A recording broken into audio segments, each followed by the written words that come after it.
Anyway, that's enough on obsidian. I think that's pretty cool. Let's read about Tyrfing. What the fuck is this? Tyrfing, also rendered as Tyrfing or Tyrving, was a magic sword in Norse mythology, which features in the Tyrfing cycle, which includes a poem from the Poetic Edda called... I'm not gonna even try to say that.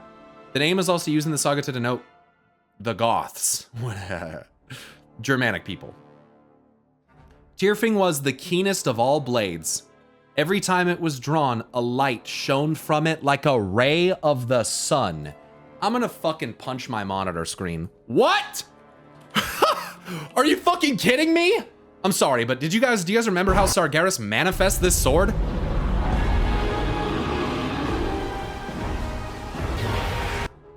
Are you fucking serious? Hello? Are you serious? This sword, the keenest of all blades, every time it was drawn, a light shone from it like a ray of the sun. Are you shitting me?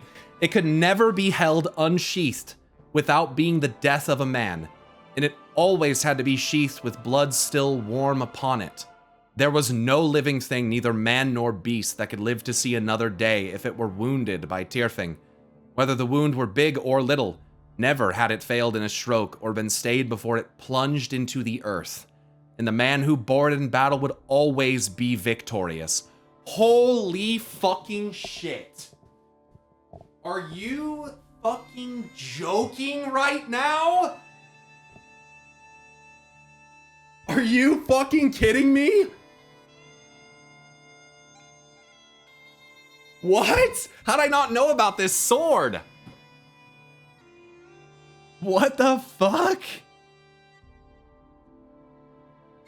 Certain stories seem to imply that Tyrfing is capable of deicide, the killing of a god, as shown when King Heydrich recognizes the god Odin in a disguise and strikes at him. It literally is, it's known for being able to slay gods. What? Deicide is the killing or the killer of a god. The concept may be used for an act of killing a god, including a life, death, rebirth deity, who is then killed and resurrected? Oh my god! What the fuck am I reading? What the fuck? The dwarves made the sword. He forged a sword with a golden hilt that would never miss a stroke, would never rust, and would cut through stone and iron as easy as through clothes.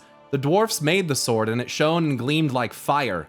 However, in revenge, they cursed it so that it would kill a man every time it was drawn, and that it would be the cause of 3 great evils.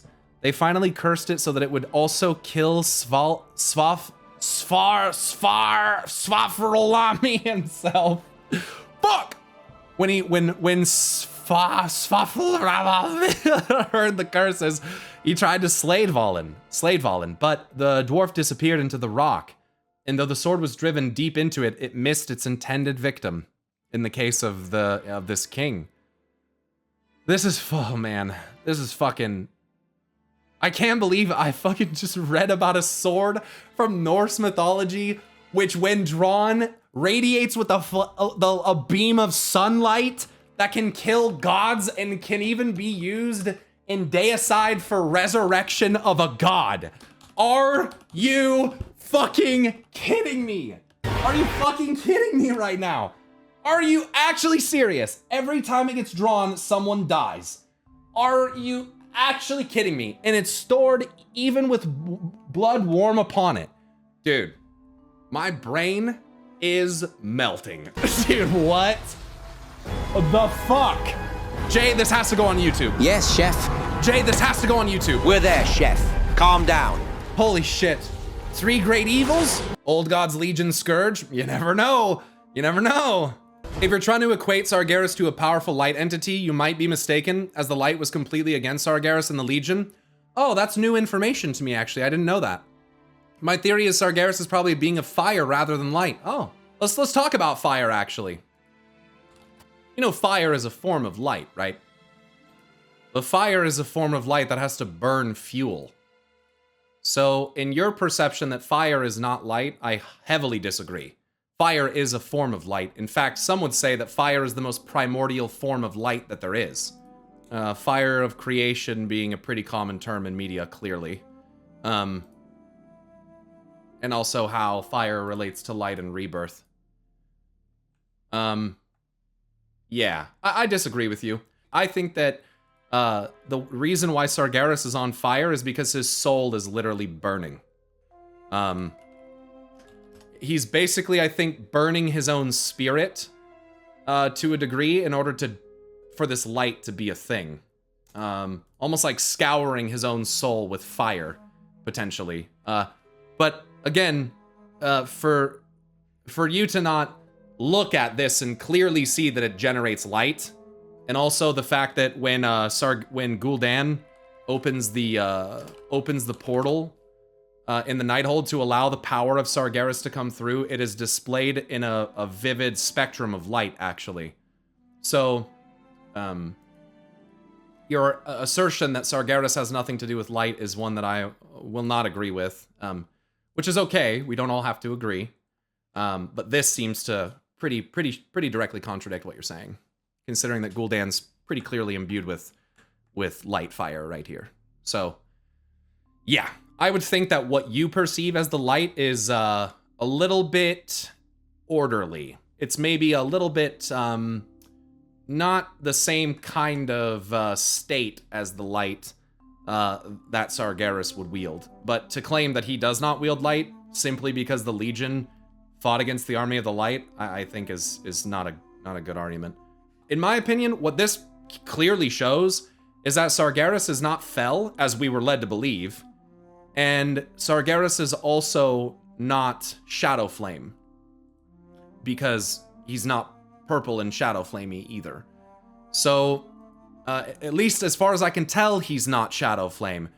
The shadow could be deep within him, and you just might not see it. And I think perhaps that's the case where, like, the unity between light and shadow is there, but perhaps in this way, its surface blazes bright, masking shadows below. So perhaps in this way there is some shadow in there, but it doesn't manifest the same way that Deathwing does it. It doesn't manifest the same way that Farak wields it, and it's sure as shit is not Fel. So it begs the question, what is it then? I think it's spirit and fire. It's a fire lit by the soul, and it's his burning radiance is the result of his soul literally being on fire. And perhaps in this way he sought to keep himself cleansed, and that doesn't mean that it's necessarily correct or that it's gonna work.